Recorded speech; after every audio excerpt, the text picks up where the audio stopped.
முருகா அனைவருக்கும் வணக்கம். ஸோ நம்ம வந்து லாஸ்ட் வீக் இப்போ அனலைஸ் படி இப்போ மார்க்கெட்டில் வந்து என்ன நடந்துட்டுருக்குன்னு பார்த்தோம்னா, நம்ம ஆல்ரெடி வந்து மந்த்லி கேண்டில் வச்சு அனலைஸ் பண்ணி சொல்லிட்டோம். கண்டினியூவாக மார்க்கெட் வந்து ஃபாலோ ஆகிட்டு இருக்கும்போது இந்த மந்த் வந்து கொஞ்சம் க்ரீன் கேண்டில் வரதுக்கான வாய்ப்புகள் இருக்குது. ஸோ வந்து வீக்லி கேண்டில் வச்சு அது என்ன நடக்க வாய்ப்பு இருக்கும் அப்படின்னு சொல்லி தெளிவாக சொல்லியிருந்தோம். ஸோ வந்து இந்த மந்த் வந்து எப்படி பார்த்தாலும் கொஞ்சம் க்ரீன் கேண்டிலாக க்ளோஸ் பண்ணிட்டு ஸோ அதுக்கப்புறம் மார்க்கெட் ஃபர்தராக வந்து பிரேக் அவுட் கொடுத்து திரும்பவும் கீழே போக வாய்ப்பு இருக்குது அப்படின்னு சொல்லி எக்ஸ்பெக்ட் பண்ணுறோம். ஸோ இப்போ எப்படின்னா மார்க்கெட் வந்து இப்போ வந்து ரொம்ப ஃபாஸ்ட்டாக வந்து மூவ்மெண்ட்டில் வந்து அப்சைட் போயிட்டுருக்கு. ஸோ எவ்வளோ வேகமாக இப்போ மேலே போகுது, இவ்வளோ தூரம் செல்லிங் திரும்பவும் வரதுக்கான வாய்ப்புகள் இருக்குது. ஸோ பையிங் வரணும்னா திரும்பவும் இந்த மாதிரி மார்க்கெட் வந்து இப்போ செல்லிங் கீழே போயிட்டுருக்கு, பையர் ட்ரை பண்ணி வேகமாக கொண்டு போகிறாங்கன்னா மறுபடியும் செல்லிங் வந்துட்டு அகைன் திரும்பவும் பையர் எப்போ பிரேக் அவுட் பண்ணுறாங்களோ அப்போ தான் திரும்பவும் ஸ்ட்ராங்காக வந்து பிரேக் அவுட் கொடுத்து மார்க்கெட் மேலே போகிறதுக்கான வாய்ப்புகள் இருக்கும். ஸோ இது வந்து மூவ்மெண்ட் சேஞ்ச் ஆகிடுச்சா, மார்க்கெட் திரும்ப இதுக்கப்புறம் கண்டினியூவாக மேலே போகுமானா கிடையாது. ஸோ இப்போ என்ன நடக்கும் அடுத்து அப்படின்னு சொல்லி பார்த்தோம்னா, நம்ம திரும்பவும் வந்து மார்க்கெட் இங்கேருந்து மேலே போகணுன்னா இப்போ மெயினாக வந்து இங்கே ஒரு மேஜர் ரெசிஸ்டன்ஸ் லெவல் இருக்குது. ஸோ இந்த லெவல்லேருந்து தான் மார்க்கெட் வந்து ஃபால் கொடுத்து கீழே வந்துச்சு இல்லைங்களா ஃபஸ்ட்டு. ஸோ திரும்பவும் வந்து இந்த 22,800 லெவல் வரைக்கும் போகிறதுக்கான வாய்ப்பு இருக்குது. இந்த லெவல் போயிட்டோன்னா இங்கேருந்து மார்க்கெட்டில் வந்து ஒரு செல்லிங் வரும் சரிங்களா. ஸோ இதுக்கப்புறம் வந்து வீக்லி கேண்டில் எக்ஸ்பெக்ட் பண்ணலான்னா என்ன பண்ணலாம் அப்படின்னா 23,000 லெவல் இருக்குது பார்த்தீங்களா. ஸோ 23,000 லெவல் வரைக்கும் அடுத்து மார்க்கெட் வந்து மூவ்மெண்ட் பண்ணுறதுக்கான வாய்ப்புகள் வந்து இருக்குது. ஸோ 23,000 லெவல் வரைக்கும் போயிட்டு திரும்ப அங்கேருந்து செல்லிங் வரதுக்கான பாசிபிலிட்டி இருக்குது சரிங்களா. ஸோ இப்போதைக்கு வந்து மார்க்கெட் வந்து இந்த வீக்கெண்டு முடிஞ்சது வரைக்கும் பார்த்தோம்னா மார்க்கெட் வந்து கொஞ்சம் வந்து பையிங் ட்ரெண்டில் இருக்குது இன்ட்ராடேவை பொறுத்த வரைக்கும் சரிங்களா. ஸோ ஷார்ட் டைமில் வந்து இப்போதைக்கு வந்து இன்ட்ராடே மூமெண்ட்டில் இருக்குது. ஏன்னா இந்த மந்த் வந்து ஆல்ரெடி நம்ம வந்து பையிங்கான கேண்டில் வரும்னு சொல்லி எக்ஸ்பெக்ட் பண்ணிட்டோம். ஸோ அதான் நான் வந்து லாஸ்ட்டே வந்து என்ன சொல்லியிருந்தேன்னா, மார்க்கெட் வந்து கீழே பிரேக் பண்ணி வந்தப்பயே மார்க்கெட் இந்த லெவலில் பிரேக் அவுட் பண்ணி கீழே போனாலும் 2 லெவல் கொடுத்துருந்தேன். 22,000 லெவல் ஒன்று, 21,800 லெவல் ஒன்று. ஸோ இந்த லெவலுக்கு இடையில வந்து மார்க்கெட் வந்து சப்போர்ட் எடுத்து திரும்பவும் வந்து மேலே போயிடும்னு சொல்லி. ஸோ அதே மாதிரி தான் மார்க்கெட்டில் என்ன நடந்துச்சு, மார்க்கெட் வந்து கீழே வந்துச்சு பிரேக் அவுட் பண்ணி அகைன் மேலே போக ட்ரை பண்ணாங்க. அடுத்த நாள் கேப் டவுன் ஓப்பன் பண்ணிச்சு, திரும்பவும் வந்து பையை ட்ரை பண்ணி மார்க்கெட் வந்து மேலே கொண்டு போக ஆரம்பிச்சிட்டாங்க. ஸோ அதுலேருந்து இப்போ கண்டினியூட்டியாக என்ன நடந்துகிட்டு இருக்குது அப்படின்னு சொல்லி பார்த்தீங்கன்னா, நல்லா ஸ்ட்ராங்காக வந்து 4 டேஸாக பார்த்தீங்கன்னா பையை நல்லா ஸ்ட்ராங்காக கொண்டு போயிருக்காங்க. ஸோ இந்த இடத்துலலாம் மார்க்கெட் இங்கேருந்து மேலே போய் தான் சொன்னேன். இப்போ ஃபஸ்ட்டு நமக்கு எப்போ ரெசிஸ்டன்ஸ் வந்தாலும் செல்லிங் வரும்னா இந்த இடத்துல வரும்போது மார்க்கெட்டில் எப்படி ஒரு செல்லிங் வந்துச்சு பார்த்தீங்களா. மார்க்கெட் இங்கேருந்து செல்லிங் வந்துட்டு இங்கேருந்து நல்லா ஷார்ப்பாக பையர் மறுபடியும் ரெக்கவரி பண்ணி மார்க்கெட்டை மேலே கொண்டு போய் க்ளோஸ் பண்ணிச்சிட்டாங்க. இப்போ அகைன் என்ன நடந்திருக்குன்னா 4 டேவாக வந்து நல்லா பையிங்கான கேண்டில் வந்து க்ளோஸ் ஆயிருக்கு.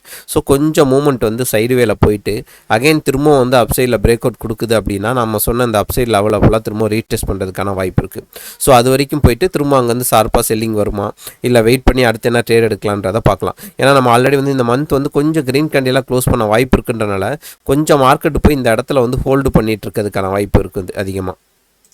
ஏன்னா மந்த்லி கேண்டில் பொறுத்த வரைக்கும் என்ன வரைக்கும் மார்க்கெட் எக்ஸ்பெக்ட் பண்ணலாம் அப்படின்னு பார்த்தீங்கன்னா 23,300 லெவல் வரைக்குமே மார்க்கெட் போகிறதுக்கான வாய்ப்பு இருக்குது. ஸோ 23,300 லெவல் வரைக்கும் மார்க்கெட் போயிட்டு மறுபடியும் வந்து க்ளோசிங் வைக்கும். ஸோ அது எந்த இடத்துல க்ளோசிங் வைக்குதோ அதுக்கேற்ற மாதிரி நம்ம அடுத்த ட்ரேடு வந்து கண்டினியூட்டி வந்து பிளான் பண்ணிக்கலாம். ஸோ இந்த கெயின் கேண்டில் ஒன்று க்ளோசிங் வச்சா தான் அடுத்து இவங்களோட ஸ்டாப் லாஸ் போகிறதுக்கு ஒரு நல்ல பிளேஸ் கிடைக்கும், மார்க்கெட் கீழே வரும். ஸோ நம்ம எக்ஸ்பெக்டேஷன் படி மார்க்கெட் வந்து இந்த மந்த் வந்து க்ரீன் கேண்டில் தான் எக்ஸ்பெக்ட் பண்ணுறோம். ஸோ இது எப்போ வீக் ஆகும்னா இப்போ இந்த ஒரு லோ வந்து ஃபிக்ஸ் பண்ணியிருக்கு பார்த்தீங்களா. So 22,000 level. ஸோ இந்த லெவலை வந்து எப்போ மார்க்கெட் பிரேக் அவுட் பண்ணுதோ அப்போ நல்ல ஒரு ஃபால் வந்து எக்ஸ்பெக்ட் பண்ணலாம். எதனாலனா மார்க்கெட் இப்போ பையிங் சைடு போகிறனால பையிங் மூவ்மெண்ட் நான் ஏற்கனவே சொல்லிட்டேன். மார்க்கெட்டில் வந்து பையிங்காக எங்கெங்கெல்லாம் சப்போர்ட் ஏரியா கிடைக்குதோ அங்கெல்லாம் வந்து இமீடியட்டாக பையர் ஆட் பண்ணிக்கிட்டே இருப்பாங்க சரிங்களா. ஸோ திரும்ப வந்து செல்லர் வந்து அந்த ஏரியாவை டிஸ்டர்ப் பண்ணும்போது திரும்ப ஃபோர்ஸாக வந்து செல்லிங் கீழே வரதுக்கான வாய்ப்புகள் வந்து இருக்கும். ஸோ நெக்ஸ்ட் வீக்கை பொறுத்த வரைக்கும் நம்ம என்ன பிளான் பண்ணலாம் அப்படின்னா, ஸோ இதை நோட் பண்ணி வச்சுக்கோங்க. ஸோ வந்து 22,300 லெவல் வந்து ரொம்ப இம்பார்ட்டன்ட் லெவல். ஸோ இந்த லெவலில் வந்து சப்போர்ட் ஜோன். ஸோ மார்க்கெட் திரும்பவும் வந்து நம்ம சொன்ன பார்த்தீங்களா வெயிட் பண்ணணும், கீழே வந்து திரும்ப மேலே போகணும், அந்த மாதிரி வந்தாலும் 22,300 லெவல்லேருந்து மார்க்கெட் திரும்பவும் சப்போர்ட் எடுத்து யூட்டர்ன் போட்டு மேலே போயாகணும். இல்லை ப்ரைஸ் ஆக்ஷன் வந்து இங்கே ஃபார்ம் பண்ணி இந்த இடத்த மறுபடியும் பிரேக் அவுட் கொடுக்குது அப்படின்னா திரும்பவும் வந்து மார்க்கெட் கொஞ்சம் நல்லா வீக் ஆயிடுச்சு அப்படின்னு சொல்லி அர்த்தம். ஸோ பையர் ஸ்ட்ராங்காக இருக்க ஏரியா வந்து 22,300 வரைக்கும் பையர் வந்து ஸ்ட்ராங்கான ஜோனாக இருக்கிறதுக்கான வாய்ப்புகள் வந்து அதிகமாக இருக்குது. ஸோ இந்த லெவலை வந்து தாண்டாத வரைக்கும் நம்ம வந்து பையிங் சைடில் கொஞ்சம் நீங்கள் வந்து ட்ரேட் இன்ட்ராடேயில் வந்து ட்ரை பண்ணிகிட்டே இருக்கலாம்.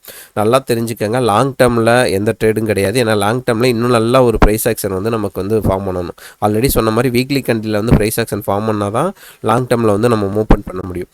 ஸோ இப்போதைக்கு வந்து இமீடியட்டாக ஒரு மூவ்மெண்ட் கொடுத்துக்கிட்டு இருக்குது. ஸோ வந்து மந்த்லி கேண்டில் எக்ஸ்பெக்டேஷனுக்கு ஏற்ற மாதிரி போயிட்டுருக்கு சரிங்களா. ஸோ இதுக்கேற்ற மாதிரி ஃபாலோ பண்ணுங்கள். ஸோ அகைன் வந்து இந்த லெவலில் வந்து மார்க்கெட்டில் ப்ரைஸ் கிடைக்குது பையிங் சைடு அப்படின்னா 22,300 லெவலில் வந்து நம்ம வந்து பையிங் வந்து பண்ணலாம். ஸோ இது பியூர் ப்ரைஸ் ஆக்ஷன் ட்ரேடிங்காக இருக்கும் போது நீங்கள் எந்த நியூஸ் எதுவுமே பார்க்க தேவையில்லை.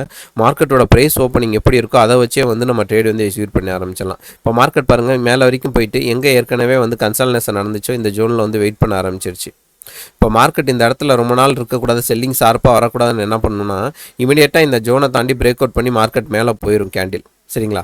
ஸோ இப்படி தாண்டி இது மேலே போயிருச்சுன்னா அடுத்து நம்ம லெவல் வந்து இந்த 22,500 லெவலாக இருக்கும். எப்போ இந்த லெவலை பிரேக் அவுட் பண்ணி மேலே போனால் தான். சரிங்களா? ஸோ இந்த லெவலை அப்புறம் திரும்பவும் பிரேக் அவுட் பண்ணுது அப்படின்னா திரும்ப வந்து இந்த இடத்துலையே வந்து பையர் வந்து வீக்காக ஆரம்பிச்சிருவாங்க. ஸோ நான் 2 ஜோன் சொல்லியிருக்கேன், தெளிவாக புரிஞ்சுக்கோங்க. ஸோ மார்க்கெட் இந்த ஜோனை பிரேக் அவுட் பண்ணாமல் கீழே வந்துச்சுன்னா இதுதான் இம்பார்ட்டண்டான சப்போர்ட் ஜோன். ஒன்ஸ் இந்த மார்க்கெட் இந்த லெவலை தாண்டி ஆல்ரெடி நம்ம எக்ஸ்பெக்ட் பண்ண 22,800 23,000 இந்த மாதிரி லெவலுக்கு போக ஆரம்பிச்சிருச்சுன்னா இந்த 22,500 லெவல் வந்து இம்பார்ட்டன்ட் லெவல் ஆயிரும். ஸோ அகைன் வந்து திரும்ப இந்த இடத்த எப்போ ட்ராப் பண்ணுதோ திரும்பவும் இங்கேருந்து செல்லிங் வந்து நல்லா ஹெவியாக வரதுக்கான வாய்ப்புகள் வந்து இருக்கும். சரிங்களா? ஸோ வந்து அடுத்து இப்போ இன்ட்ராடேவை பொறுத்த வரைக்கும் கொஞ்சம் இந்த வீக் வந்து பையிங்கான மூமெண்ட்டே நம்ம எக்ஸ்பெக்ட் பண்ணலாம். செல்லிங் வந்து இப்போதைக்கு ரொம்ப ஷார்ப்பாக கிடையாது, பையிங் வந்து கொஞ்சம் ஷார்ப்பாக வரதுக்கான வாய்ப்புகள் வந்து இருக்குது. ஸோ அடுத்து 15 மினிட்ஸ் ஸ்கேனில் பொறுத்த வரைக்கும் நீங்கள் அடுத்த ட்ரேடு வந்து கண்டினியூட்டி எப்படி எடுக்கலாம் அப்படின்னா இந்த 650 லெவலை தாண்டி கிராஸ் பண்ணி 15 மினிட்ஸ் கேண்டில் க்ளோசிங் வைக்கிதுன்னா இதோட கண்டினியூட்டி இங்கே ஹோல்டு பண்ண ஆரம்பிச்சிடலாம். ஏன்னா வந்து ஸ்டாப் லாஸை வந்து டேலி பண்ணி இந்த இடத்துல வந்து வைக்க ஆரம்பிச்சிருவாங்க. ஸோ இதுக்கப்புறம் மூமெண்ட் வரும்போது கேட்ச் பண்ண ஆரம்பிச்சிருவாங்க. சரிங்களா? ஸோ எப்போ இந்த ஜோனை பிரேக் அவுட் கொண்டதோ ஸோ தாராளமாக வந்து ஃபஸ்ட்டு ஒரு 150 லெவல் இருக்குது, அடுத்து ஒரு 200 லெவல் இருக்குது. சரிங்களா? ஸோ ஃபைனலாக வந்து மார்க்கெட் ஆல்ரெடி வந்து நம்ம 22,300 வரைக்கும் இந்த மந்த் எண்ட் வந்து பிளான் வச்சுருக்கோம் பையிங் சைடு போகிறதுக்கு. ஸோ இதில் தெளிவாக பிளான் பண்ணுங்கள். ஸோ வந்து செல்லிங்கில் எப்போ நீங்கள் ஷார்ப்பாக இறங்கணும்னா 22,300 லெவலில் எப்போ பிரேக் அவுட் பண்ணுதோ நீங்கள் அந்த அதுக்கப்புறம் வந்து செல்லிங் வந்து கொஞ்சம் ஷார்ப்பாக வந்து பார்க்க ஆரம்பிச்சிடலாம். சரிங்களா? இப்போ அடுத்து நம்ம பேங்க் நிஃப்டி பார்த்துடலாம். சரி, ஓகே. இப்போ அடுத்து பேங்க் நிஃப்டியை பொறுத்த வரைக்கும் இப்போ எப்படி போயிட்டுருக்கு அப்படின்னு கேட்டிங்கன்னா பேங்க் நிஃப்டி வந்து இப்போ வந்து ஒரு கன்சல்டேஷன் ஜோனில் வந்து வெயிட் பண்ணிகிட்டு இருக்கு. ஸோ மார்க்கெட் கிட்டத்தட்ட பார்த்தீங்கன்னா ஒரு 5 6 7 வீக்ஸாக பார்த்தீங்கன்னா ஒரே ஜோனில் தான் மார்க்கெட் வந்து மூவ் பண்ணிகிட்டு இருக்கு.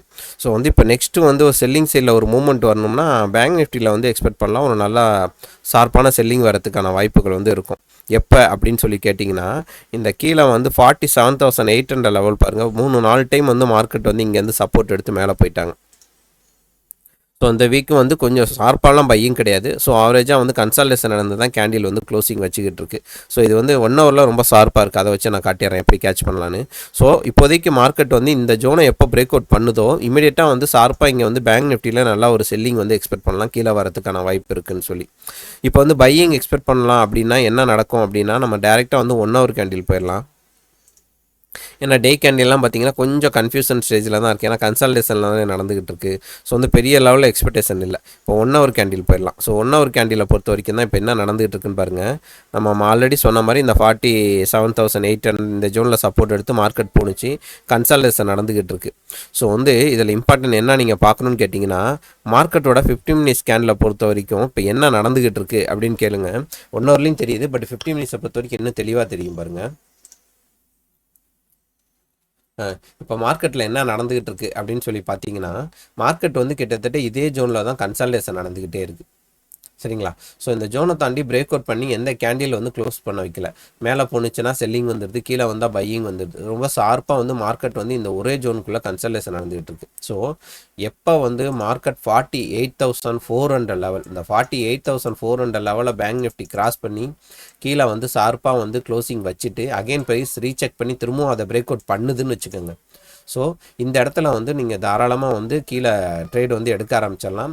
நம்ம ஆல்ரெடி சொன்ன மாதிரி கீழே இந்த லெவலெல்லாம் அடுத்து பிரேக் அவுட் பண்ணி கூட கீழே போகிறதுக்கான வாய்ப்புகள் வந்து இருக்குது. ஏன்னா ஆல்ரெடி வந்து இந்த இடத்த 2-3 டைம் வந்து நல்லாவே வீக்லியிலே டெஸ்ட் பண்ணிடுச்சு. ஸோ அடுத்து கீழே விழுந்துச்சுன்னா மார்க்கெட் நல்லா ஷார்ப்பாகவே வீக்லி கேண்டில் கூட கீழே கொண்டு போய் வைக்கிறதுக்கான வாய்ப்புகள் வந்து இருக்குது. ஸோ பையிங்கை பொறுத்த வரைக்கும் என்ன நடக்கும் அப்படின்னா பையிங் வந்து இப்போ இத்தனை நாள் இங்கே வெயிட் பண்ணனால இதுக்கப்புறம் ஏன்னா இங்கே ரொம்ப நாள் வந்து வெயிட் பண்ணிடுச்சு. ஸோ இதுக்கப்புறம் வந்து இங்கிட்டும் சரி பிரேக் அவுட் கொடுக்குது அப்படின்னா இந்த 49,000 லெவலுக்கு மேலே போய் மார்க்கெட் வந்து க்ளோசிங் வச்சிடும். ஸோ அப்போ வந்து கொஞ்சம் எக்ஸ்பெக்ட் பண்ணலாம் பையிங் வந்து கொஞ்சம் மூவ்மெண்ட் வந்து வரதுக்கான வாய்ப்புகள் இருக்குது அப்படின்னு சொல்லி. இப்போ நிஃப்டியில் ஒரு தெளிவான பையிங் சைடு ஆப்பர்ச்சுனிட்டி இருக்க மாதிரி பேங்க் நிஃப்டியில் கேட்டிங்கன்னா கிடையாது. ஏன்னா அது கொஞ்சம் கன்சல்டேஷன் ஜோனில் இருக்கனால கொஞ்சம் வந்து முன்ன பின்ன தான் போயிட்டுருக்கு. இப்போ இதில் 2 லெவல் இருக்கும். ஒன்று இந்த லெவலில் பிரேக் அவுட் பண்ணிச்சுன்னா 49,000 லெவலை தாண்டி க்ளோசிங் வைக்கும். அடுத்து இதில் ப்ரைஸ் ஆக்ஷன் ஃபார்ம் பண்ணிச்சுன்னா அடுத்து திரும்ப இந்த 50,000 49,800 இந்த ஜோன் வரைக்கும் மார்க்கெட் போகிறதுக்கான வாய்ப்பு இருக்குது. சப்போஸ் இதில் வந்து நம்ம எக்ஸ்பெக்ட் பண்ணுற மாதிரி கீழே வந்து 48,400 லெவலில் வந்து பேங்க் நிஃப்டி கிராஸ் பண்ணி கீழே வருது அப்படின்னா தாராளமாக வந்து ட்ரேட் எக்ஸிக்யூட் பண்ணலாம். இங்கே ட்ரேட் எக்ஸிக்யூட் பண்ணோம்னா மார்க்கெட் இங்கேருந்து ஒரு நல்ல ஃபால் கொடுத்து கீழே போகிறதுக்கான வாய்ப்புகள் வந்து இருக்குது. ஏன்னா க்ளோசிங் வந்து இம்பார்ட்டன்ட்ங்க. மார்க்கெட்டில் வந்து ஒருவேளை கேப் அப் ஓப்பன் ஆனால் கூட ப்ரைஸ் ஆக்ஷன் வந்து இங்கே பாருங்கள் கேப் அப் ஓப்பன் ஆனிச்சு, இமீடியட்டாக வந்து செல்லிங் கீழே வந்துச்சு, திரும்ப பையை ட்ரை பண்ணி இந்த கேண்டிலை கொண்டு போய் மேலே போய் க்ளோசிங் வச்சுட்டாங்க பாருங்கள். ஸோ நமக்கு வந்து கேப் அப் ஓப்பன் ஆனால் கூட வெயிட் பண்ணுங்கள். ப்ரைஸ் கீழே வரைக்கும் வந்து ப்ரைஸ் ஆக்ஷன் ஃபார்ம் பண்ணி மறுபடியும் இந்த ஜோனை எப்போ பிரேக் அவுட் கொடுத்து அகைன் திரும்ப ஸ்விங்கு எப்போ மேலே அடிக்குதோ அதுக்கப்புறம் தான் பையிங்கான ட்ரேடு வந்து பேங்க் நிஃப்டியில் எடுக்கணும். ஸோ அது வரைக்கும் வந்து பையிங்கான ட்ரேடு வந்து எக்ஸிக்யூட் பண்ணக்கூடாது. ஸோ செல்லிங்கான ட்ரேட் ரொம்ப ஷார்ப். இந்த இதை தாண்டி கீழே கொண்டு போய் கேண்டில் வச்சிருச்சுன்னா நம்ம ஆல்ரெடி பார்த்த மாதிரி நீங்கள் செல்லிங் சைடு வந்து தாராளமாக வந்து ட்ரேட் வந்து எக்ஸிக்யூட் பண்ண ஆரம்பிச்சிடலாம். ஸோ அடுத்தடுத்த லெவல் வந்து இன்னும் பெண்டிங்கில் இருக்குது. நம்ம ஆல்ரெடி வந்து பெரிய டார்கெட்டே அது பார்த்து வச்சுருக்கோம். ஸோ அந்த லெவல்லாம் ரீச் ஆகிறதுக்கு இன்னும் வாய்ப்புகள் வந்து நிறையா இருக்குது. ஏன்னா இவ்வளோ நாள் வந்து இந்த ஒரே இடத்துல கன்சல்டேஷன் நடந்துட்டு இருக்கனால ஒரு வேளை ஷார்ப்பாக வந்து கீழே பிரேக் அவுட் கொடுத்துச்சுன்னா நல்லா ஃபால் வரும். இப்போ என்ன பையிங் சைடு போகணும்னா செல்லிங் வந்து கொஞ்சம் ரொம்ப ஹெவியாக கண்ட்ரோல் பண்ணி வச்சுருக்காங்க. ஏன்னா இங்கே மூமெண்ட்டே பாருங்கள், இன்னும் வீக்லியில் காமிச்சா தெளிவாக புரியும். இத்தனை நாளாக வந்து இந்த ஜோனுக்குள்ளே இருக்குது பாருங்கள். ஸோ இந்த இடத்த வந்து பையை ட்ரை பண்ணி க்ளோஸ் பண்ணணும்னா 50,500 லெவலெல்லாம் தாண்டி க்ளோஸ் பண்ணால் தான் நல்லா ஷார்ப்பான பையிங் வரதுக்கான வாய்ப்பு இருக்குது. ஸோ இதுக்கு மேலே நீங்கள் எங்கே போனாலும் அந்த இடத்துல ஒரு செல்லிங் வந்து வரதுக்கான வாய்ப்புகள் வந்து அதிகமாகவே இருக்குது. அதனால தான் பேங்க் நிஃப்டியை பொறுத்த வரைக்கும் செல்லிங்கில் கொஞ்சம் தெளிவாக ட்ரை பண்ணலாம், நிஃப்டியில் கொஞ்சம் பையிங்கான வாய்ப்பு வந்து தெளிவாக ட்ரை பண்ணலாம். ஸோ மூவ்மெண்ட் வந்து நமக்கு ஏற்ற மாதிரி எந்த சைடு ஃபார்ம் ஆகுதோ அதுக்கேற்ற ட்ரேட் வந்து எடுத்துக்கலாம். ஸோ நம்ம சென்செக்ஸ் பார்த்தலாம். ஸோ சென்செக்ஸை பார்த்த வரைக்கும் சேம். என்ன அப்படின்னா நமக்கு நிஃப்டியும் சென்செக்ஸும் கிட்டத்தட்ட ஒரே மாதிரி தான் மூவ்மெண்ட் கொடுக்கும். ஸோ அதில் வந்து பெரிய சேஞ்சஸ் வந்து இருக்க போகிறதில்ல. இப்போ நீ சென்செக்ஸை பொறுத்த வரைக்கும் இப்போ என்னென்னா எக்ஸ்பிரி வரும், அடுத்து டியூஸ்டேவே வந்துடும். இப்போ இங்கே என்ன நடந்திருக்குன்னு பாருங்கள், ப்ரைஸ் ஆக்ஸ் வந்து கரெக்டாக வந்து மேலே வரைக்கும் போச்சு, ஒரு இண்டிசிஷன் கேண்டில் வந்து ஃபார்ம் ஆயிருக்கு. ஸோ சென்செக்ஸில் பொறுத்த வரைக்கும் இது ரொம்ப இம்பார்ட்டன்ட். ஒரு வேளை மார்க்கெட் மறுபடியும் இந்த ஜோனை பிரேக் அவுட் பண்ணுது அப்படின்னா கீழே வரைக்கும் வரும். நம்ம இங்கேயும் திரும்ப சப்போர்ட் லெவல் மார்க் பண்ணி வச்சிருக்கோம். ஸோ 73,500 லெவல் வந்து சப்போர்ட் எடுத்து மார்க்கெட் யூட்டர்ன் போட்டு இந்த இடத்த பிரேக் அவுட் பண்ணுதா இல்லை ப்ரைஸ் ஆக்ஷன் இது கீழே ஃபார்ம் பண்ணுன்றதை பொறுத்து தான் நம்ம வந்து ட்ரேட் வந்து எக்ஸிக்யூட் பண்ணணும். ஸோ ஒரு 1 hour கேண்டிலை பொறுத்த வரைக்கும் இப்போ ட்ரேட் எப்படி எடுக்கலாம் அப்படின்னு சொல்லி பார்த்தீங்கன்னா நம்ம ஆல்ரெடி வந்து மார்க் பண்ணி வச்சிட்டோம். ஸோ 73,600 to 500 வந்து இம்பார்ட்டன் வந்து சப்போர்ட் ஜோன். ஸோ சென்செக்ஸ் இந்த ஜோனை தான் வந்துச்சு அப்படின்னா இமீடியட்டாக இங்கேருந்து பையிங் திரும்ப ட்ரை பண்ணி இந்த இடத்த பிரேக் அவுட் பண்ணி மேலே போய் ஆகணும். ஒன்ஸ் வந்து 74,600 லெவலில் பிரேக் அவுட் பண்ணிட்டாங்கன்னா 75,400 லெவலில் ரீடெஸ்ட் பண்ணுறதுக்கான வாய்ப்புகள் வந்து அதிகமாக இருக்குது. ஏன்னா கொஞ்சம் மார்க்கெட் வந்து ஹோல்டு பண்ண ஆரம்பிச்சிச்சு. இன்னுமே கொஞ்சம் வந்து முன்ன பின்ன கன்சல்டேஷன் நடந்துட்டு திரும்ப பையிங்கான ஒரு மூவ்மெண்ட் கொடுத்துச்சுன்னா நல்லா ஷார்ப்பாக மேலே போகும்.